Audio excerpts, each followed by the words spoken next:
All right, it's time for lesson number 26 in the series, The Key Still Unlocks the Door. Our key verse is still 2 Chronicles 7:14. If my people, which are called by my name, shall humble themselves and pray and seek my face and turn from their wicked ways, then will I hear from heaven and will forgive their sin and will heal their land. I mentioned in an earlier lesson that the Hebrew meaning for the word humble means properly to bend the knee, hence to humiliate, to vanquish, bring down low into subjection, humble yourself, subdue. And so we read the situations that Solomon says God's people might find themselves in if they forsake him. We see that they are situations that in themselves will bring about an humbling experience. There are situations that cause a person to realize that there are times when you just lack any ability to bring deliverance to yourself. But look at 1 Kings chapter 9, verse 6. If ye shall at all turn from following me, ye or your children, and will not keep my commandments and my statutes which I have set before you, but go and serve other gods and worship them.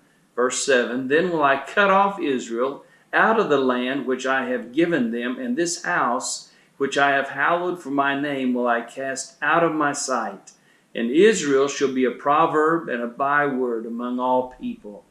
Verse 8, and at this house which is high, every one that passeth by it shall be astonished, and shall hiss, and they shall say, why hath the Lord done this, or thus unto this land, and to this house?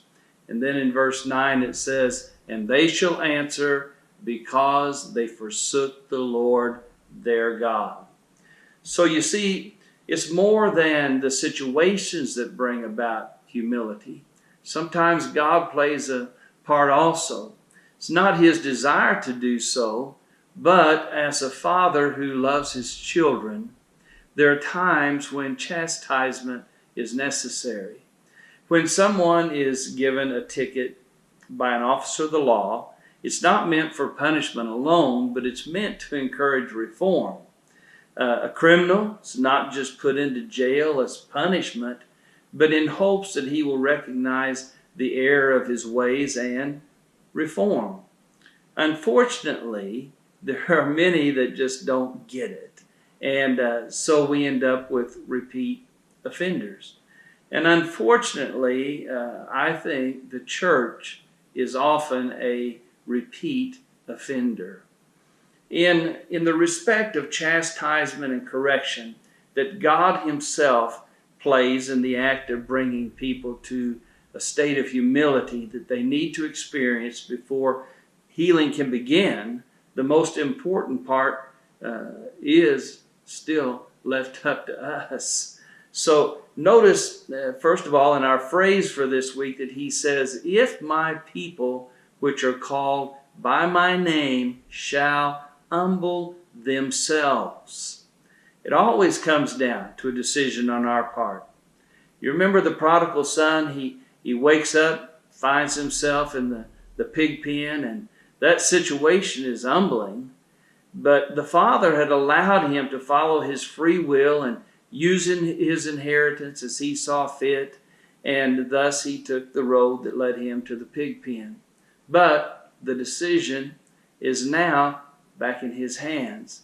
Does he stay in this place of filth and disgust, or does he try to find a way out on his own?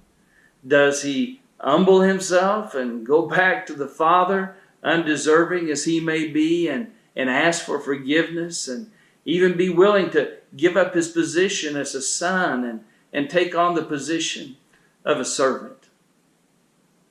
Well, the next step, it's all his. That's his decision. Only when we allow ourselves to be brought low by a revelation of God's greatness can we see him as we need to see him.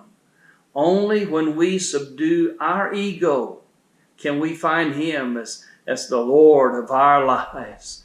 Only when we subdue our will can we see Him as our guide. Only when we see our strength as weakness can we see Him as our deliverer. He has revealed Himself to us, and I believe that we're now going through a time of reflection and hopefully a time of correction. I believe right now God is calling out, humble yourselves. Look at me. Humble yourselves. Look at me. The next step then is ours. Let me, Lord, I need you to help me to be humble so that I might see you as great.